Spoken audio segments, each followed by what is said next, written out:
This podcast uses adult language. Listener discretion is advised.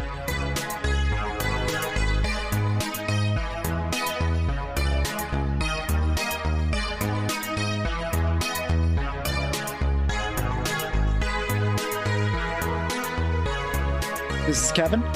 This is Elisabeth. And this is the LessThan83 Podcast. Welcome back, Elisabeth. Hey, Kevin. How are you? Doing well. Good. So we wanted to talk a little bit today about the relationship style of relationship anarchy. Mm-hmm. It's something that apparently you had never read the manifesto before, but we're aware of the concept. Is that right? Now that I look at it again, I think I did read it years ago, but I certainly didn't have it memorized or anything. And I would say that I still find a lot of it to really resonate with me, for sure.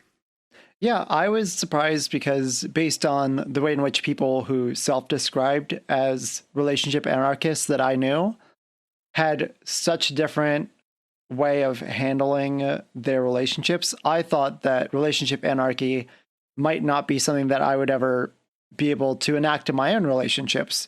But when I read it, I was like, oh, that's practically what I do now. Right. Same.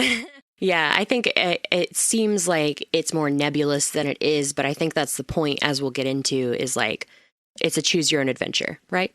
Yep. The individual who started this, along with a few other people in Sweden, in some message boards, started talking about this idea of relationship anarchy. And their name is Andy Nordgren. We're going to read off of their manifesto first to kind of give you an idea of what it entails. And then we're going to circle back and give you our thoughts.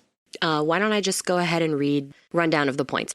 So it says, love is abundant and every relationship is unique. Love and respect instead of entitlement. Find your core set of relationship values. Heterosexism is rampant and out there, but don't let fear lead you. Build for the lovely unexpected. Fake it till you make it. Trust is better. Change through communication and customize your commitments. So love is abundant and every relationship is unique. Relationship anarchy questions the idea that love is a limited resource that can only be real if restricted to a couple. You have capacity to love more than one person and one relationship, and the love felt for that person does not diminish love felt for another. Don't rank and compare people and relationships. Cherish the individual and your connection to them. One person in your life does not need to be named primary for the relationship to be real. And each relationship is independent and a relationship between autonomous individuals.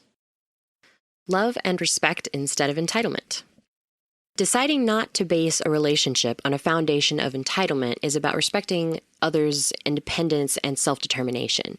Your feelings for a person or your history together does not make you entitled to command and control a partner to comply with what is considered normal to do in a relationship. Explore how you can engage without stepping over boundaries and personal belief.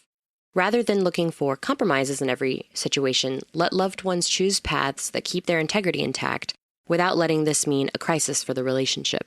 Staying away from entitlement and demands is the only way to be sure that you are in a relationship that is truly mutual.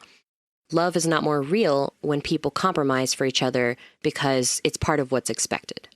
Find your core set of relationship values. How do you wish to be treated by others? What are your basic boundaries and expectations on all relationships? What kind of people would you like to spend your life with? And how would you like that relationship to work?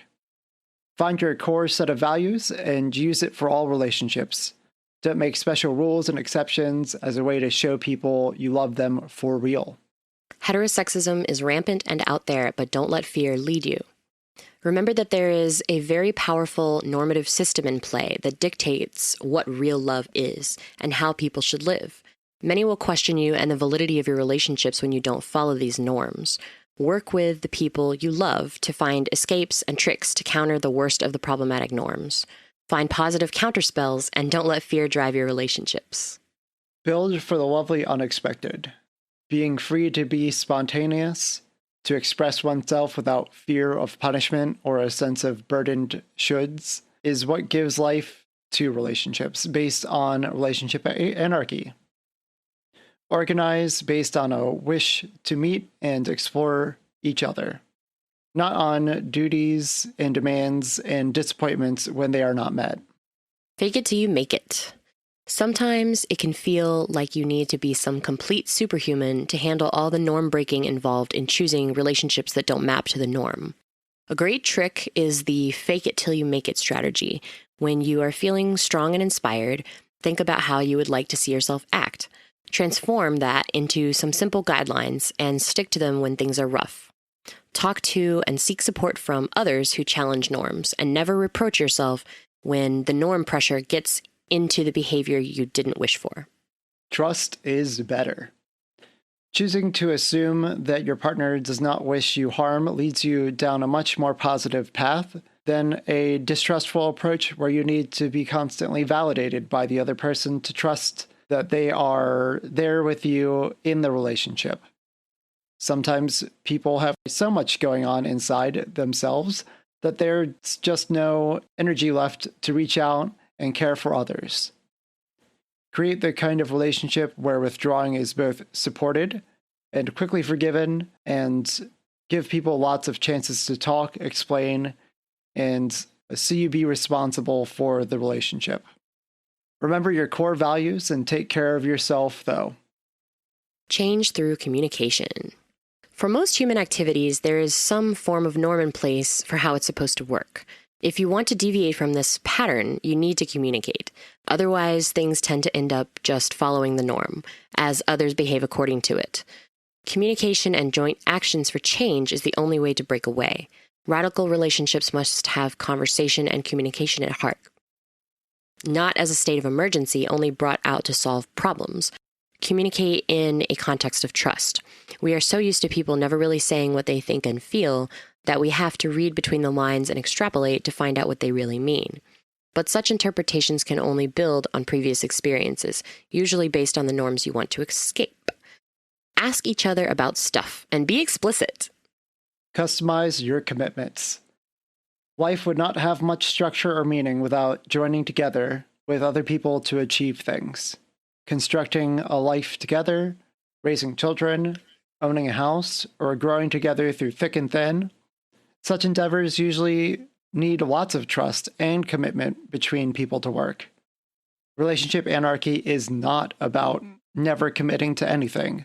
It's about designing your own commitments with the people around you and freeing them from the norms dictating that certain types of commitments are a requirement for the love to be real, or that some commitments like raising children or moving in together have to be driven by a certain kind of feeling. Start from scratch and be explicit about what kind of commitments you want to make with other people. So those are the points as outlined. We'll link it if you want to read through that on your own in our description. But so what are your main takeaways? What are things that you want to respond to about this, Elisabeth? When I first read through it, I really felt like all of it rang true in my life, except for maybe fake it till you make it.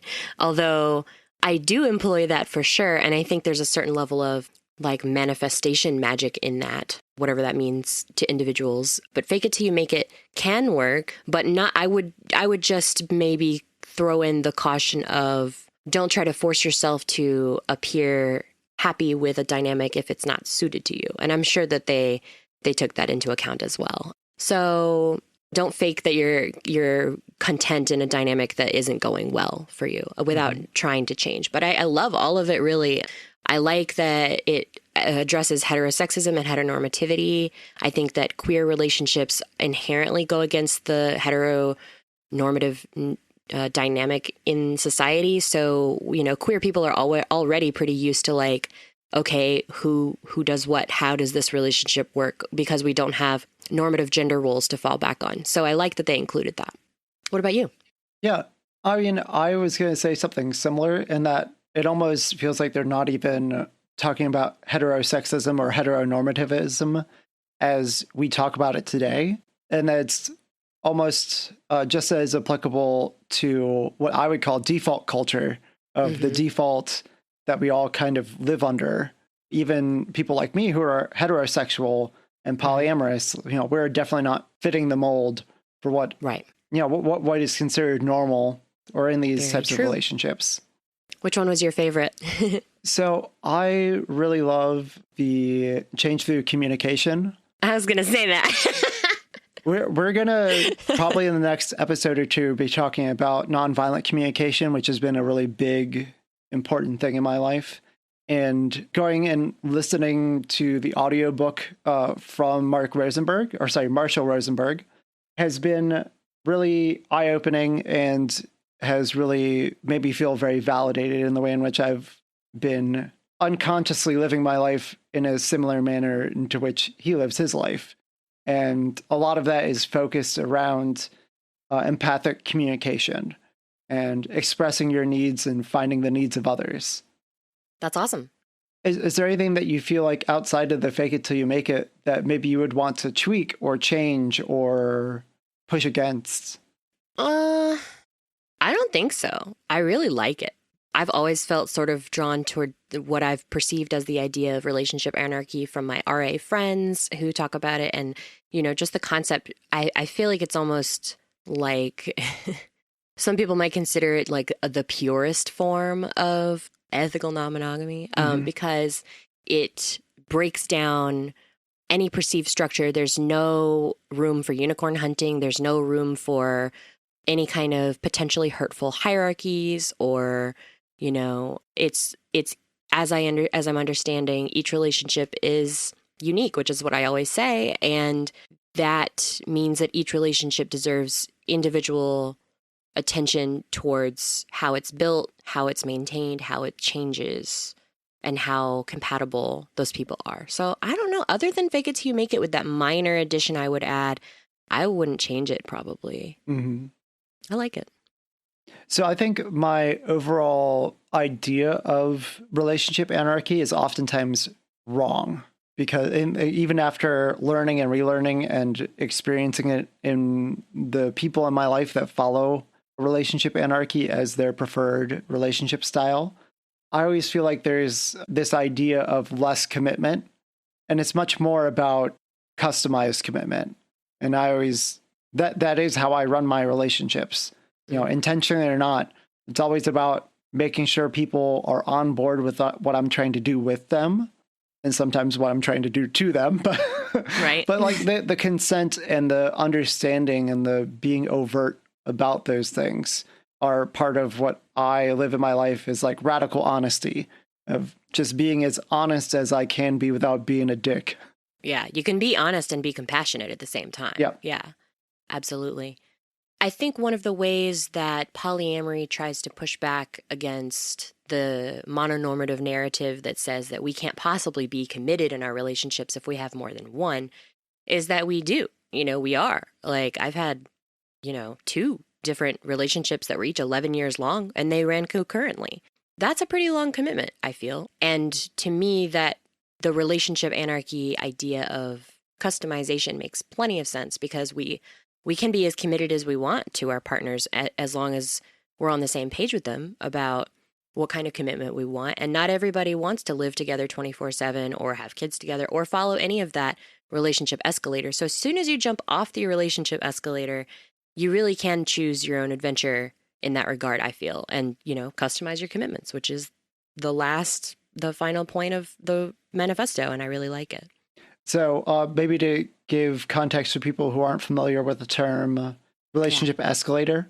So relationship escalator would be the progression that we normally see in TV movies and maybe, other relationships of courting, dating, moving in together, getting married, having a kid. That whole there's this specific arc that a relationship should or often takes. And a lot of polyamorous people buck that convention, or at least make sure that the people they're having it with are understanding that that's the goal or that's what they're both mutually aiming towards.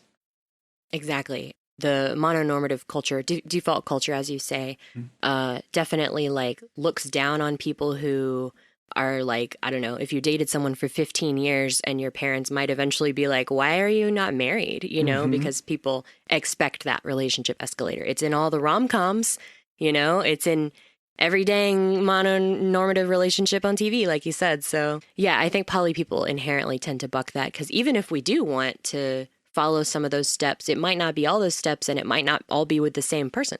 So it is a choose your own adventure, and I do like that. So Elisabeth, what are some of the main takeaways from you, or what's something that you want listeners to be left with about relationship anarchy?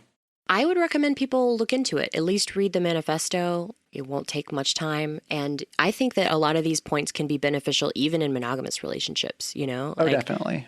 Obviously, like love and respect instead of entitlement. Find your core set of relationship values. There's like most of these really can apply to any relationship type.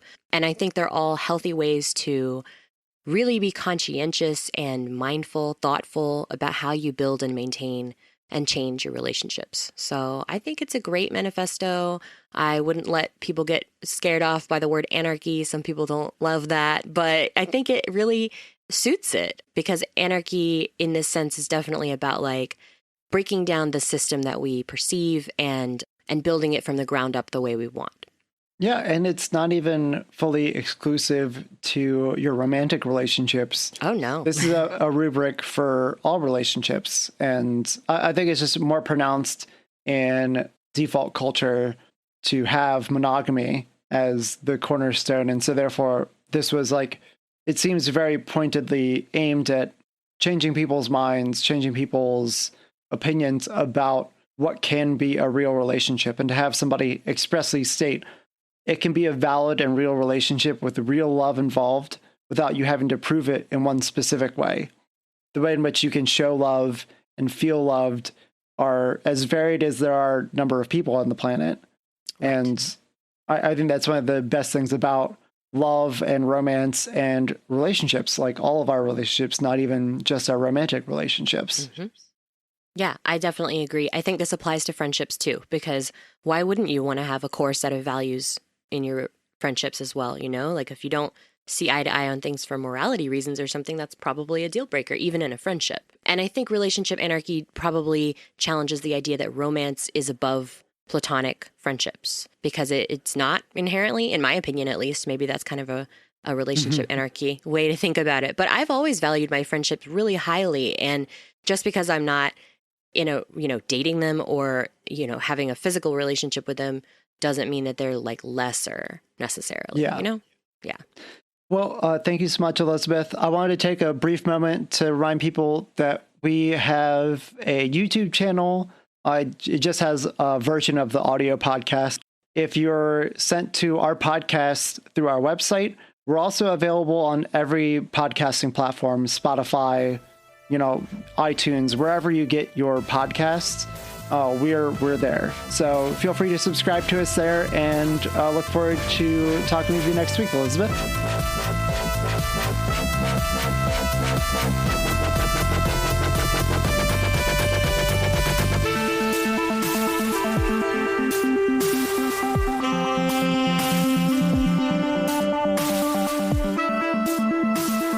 This is the second segment of the LessThan83 Podcast. Welcome back, Elisabeth.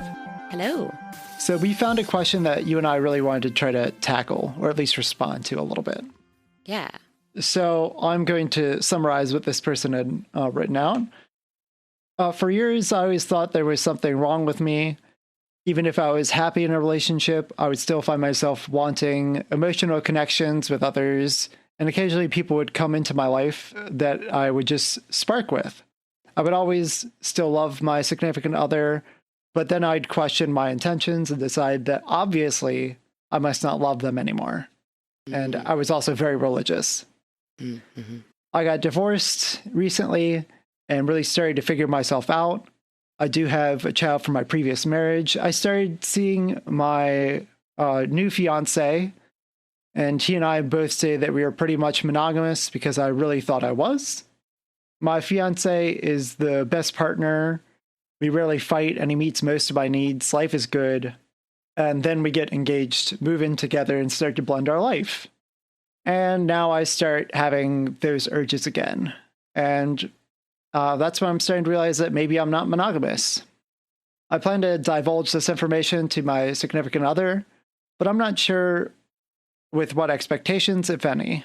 I know he isn't open to an open relationship because his ex screwed him over when she suggested it and went about it all the wrong way. So I feel like I shouldn't have to bear the brunt of her errors. How would you guys suggest I bring this up to him? I want to get all of my emotions out there firmly but respectfully and take it from there. Some of my initial thoughts are definitely this person should address this before she marries her new fiance, because that's kind of a big commitment, and not knowing whether you are going to be monogamous or polyamorous for the rest of your relationship is a big deal. So I would say communication, what a big surprise. But also I would say that these urges to like have emotional connections with other people could just be a desire for friendship, potentially. Like, it's very possible that she's actually monogamous and going to be perfectly happy in a monogamous relationship, but just desires friendships. And sometimes when we have friendships with like the opposite sex, it can be confusing if we're from a heteronormative culture, which most of us all are, especially if we're straight or straight leaning. So it can feel like infidelity in a way to have an emotional connection with someone of the opposite sex or of a sex that we're attracted to. Let's just put it that way. So maybe people get confused a little bit. Like, there's even a lot of questions about like, can men and women even be friends? You know, with a, Both you and I are definitely not friends. No, never.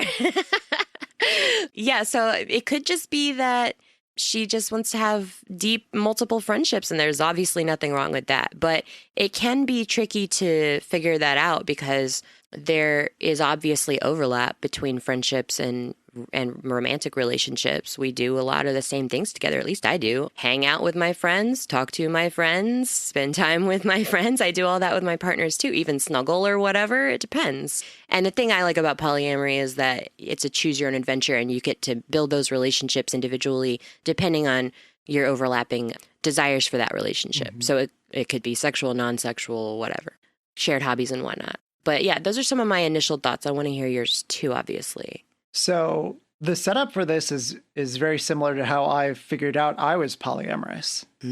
Was I would be in relationships with people and I'd realize I would catch feelings for somebody else. So obviously I didn't actually love my partner. Right. Obviously I need to do something else or seek out this other person instead. When the truth is that even monogamous people will have these desires to have multiple relationships. The difference between monogamy and polyamory isn't as much about those feelings or desires. It's much more about what you're okay with and what you want. Are you okay with your partner seeing other people? Are you okay having multiple partners?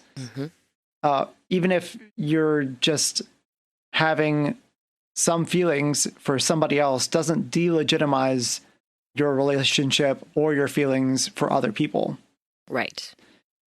Other thoughts I have is that a year into a relationship probably isn't a good time to be moving in and getting engaged. It's good that they really want to have this discussion before they tie the knot. I see that mistake made too often. This is definitely something you should, even if you aren't polyamorous, have an overt discussion with your partner. Hey, do you ever see yourself as wanting non-monogamy in the future? It can be enlightening to open that door. Yeah, it very much can be. Maybe you're emotionally monogamous, but you both want to have threesomes on and off for the rest of your life. That's fine. But if you don't know that about each other, or if you keep it a secret or hide it or suppress it or feel guilty or something, that can be a problem. I would also say that every relationship is different, and, I wouldn't want to feel like I'm rushing into a commitment, of course, but I can't say that other people's relationships are gonna not work out or not be healthy just because they may make that decision a year into their relationship. But I feel like that's not really polyamory. That's just a general rule of thumb like, for me. I don't think it's something that you have to abide by, but a good recommendation. Sure. Yeah.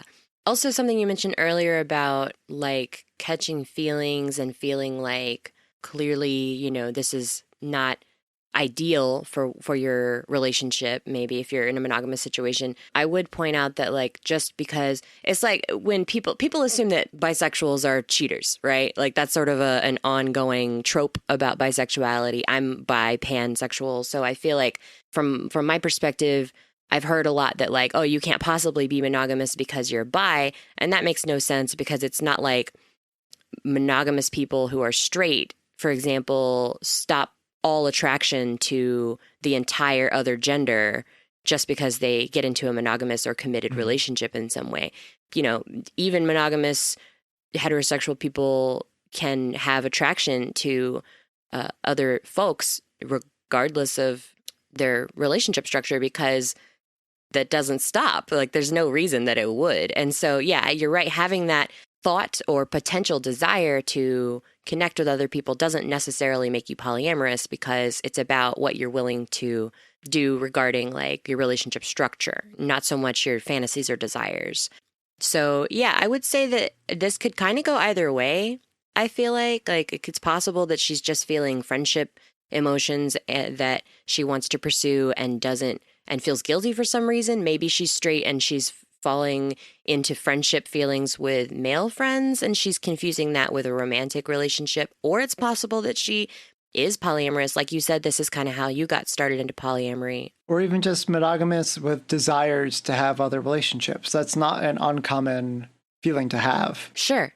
Right. Well, how would you say that monogamous people generally would deal with that healthily, you know, having that desire for potentially other relationships as well, but not wanting to pursue them necessarily? Depending on the nature of your relationship with your partner, to either have a discussion about it just to help relieve that pressure valve, talk about it with your friends or a therapist, just to process those feelings, identify what they are and what they mean to you before you act on them. Definitely don't cheat. Oh, yeah. Definitely don't spring on your partner that suddenly you have a new boyfriend that you're going to introduce them to. Both of those, not good. Yeah. Don't do those.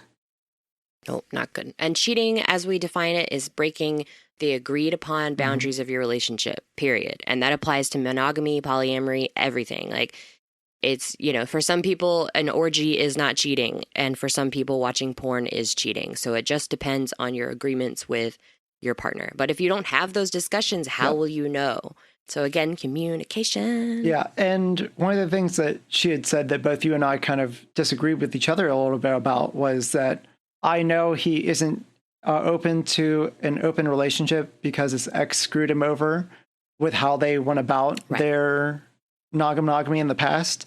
Unless you've overtly talked about it, then maybe what you're assuming is not correct. Whereas you were saying, you're assuming it's an assumption, though.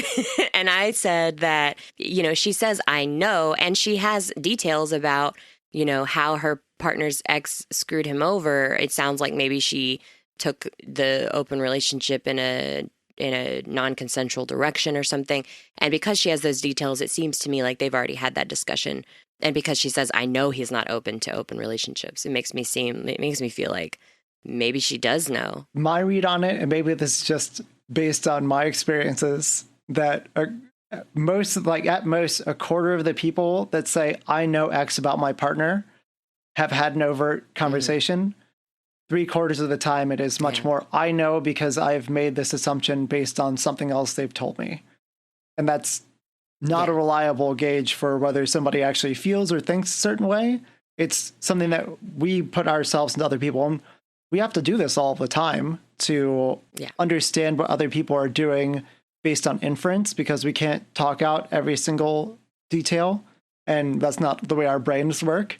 But we have to kind of step outside of that framework a lot of times within romantic relationships, because we are more intimately connected at times, share more space, we share living environments. And the same thing would go towards like family members or other people that you live with and spend a significant amount of time with. It's very easy to assume we know what they mean or what they're trying to communicate or what they would think about a certain thing.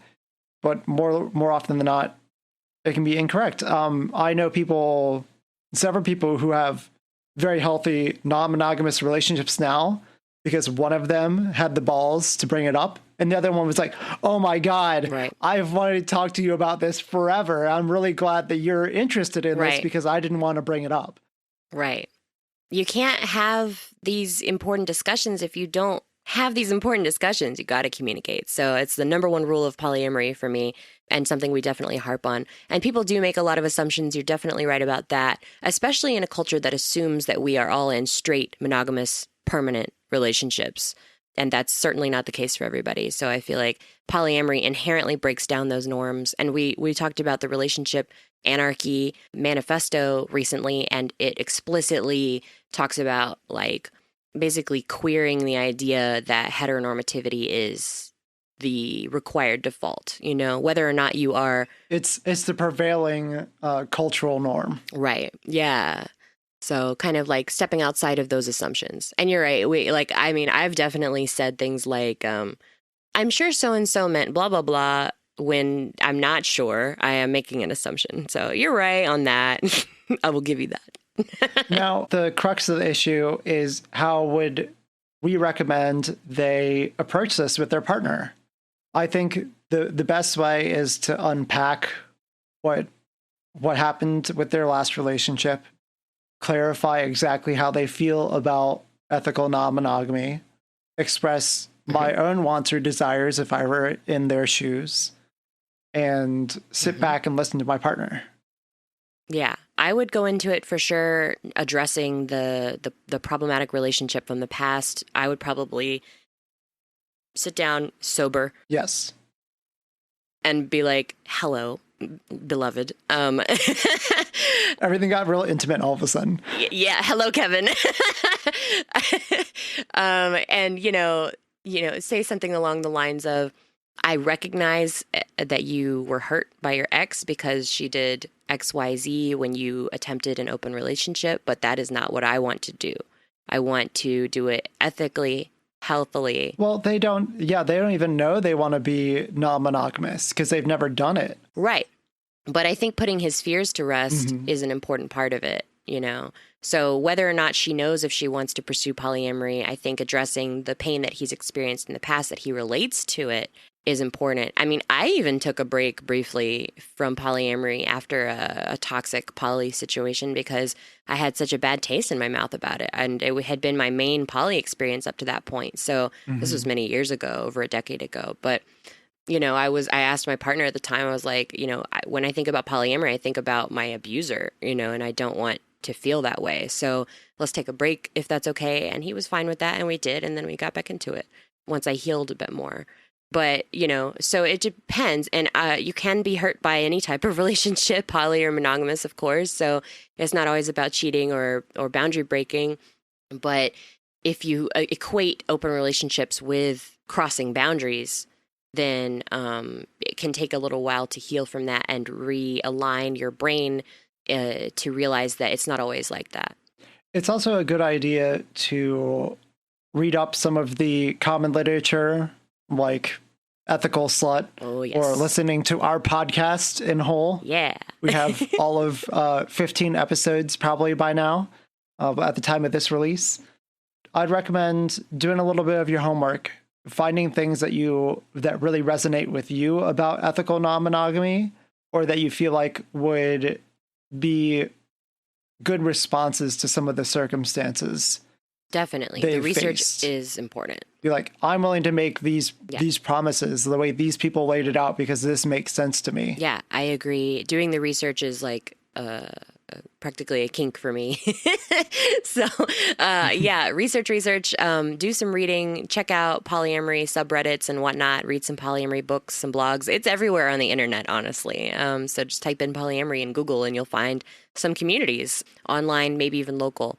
And figuring out if you feel like you align with those people's experiences can be really helpful. Anything else that you want to end this on, or anything else that you want to say? I would recommend this person to approach it slowly and compassionately with clear but not overwhelming communication with her partner, because he's probably got fear and baggage about open relationships, it sounds like. And it sounds like she's at least exploring the idea in her mind, So that's the first step. Everything starts in the mind.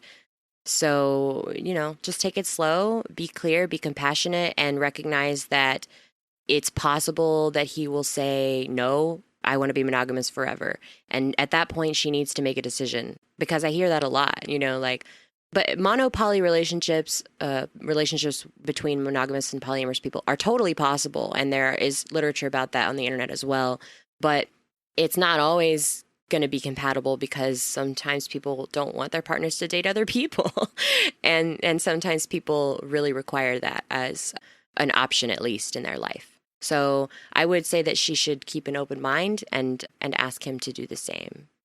And my closing thoughts would be, recognize that it might be that you're polyamorous, it might be that you're not, and feel comfortable with the idea that you don't know. I don't know is a valid answer, and it's a valid feeling to have. And living in that in-between world can be scary and frustrating at times. So be kind to yourself. Recognize that you may not know, and that's okay. And that either through exploration with this partner or without this partner might grant you some good ideas about whether you can hack it or not. And put yourself through some of the experiences you might be exposing your partner to. What will it be like for you if your partner's on a date?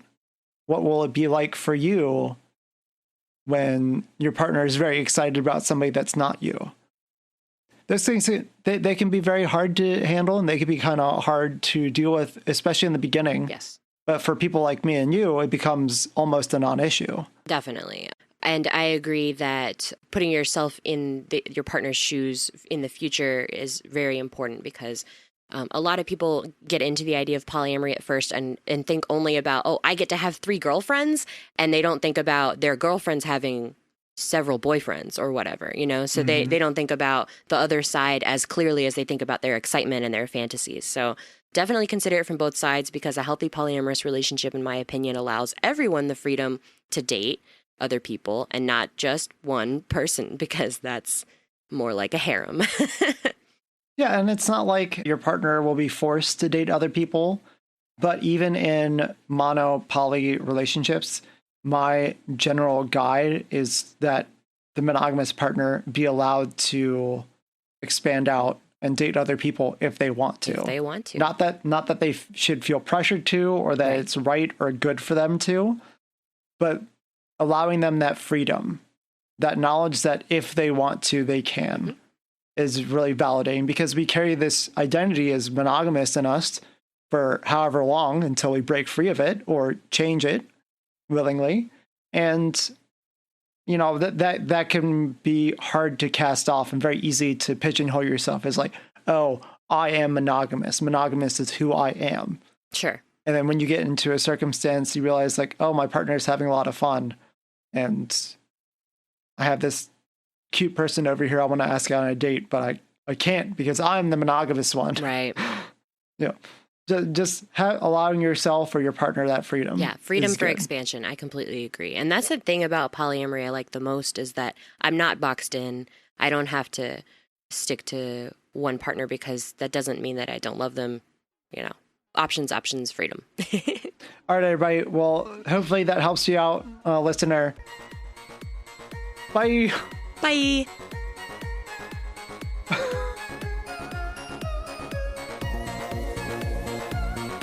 This episode was edited by Jackson Menton, music by Antilude, and logo design by Carmen Bolding. You can find us on Twitter, through email, or on Reddit. To submit your questions or to recommend topics, please reach out to our contact info in the show notes.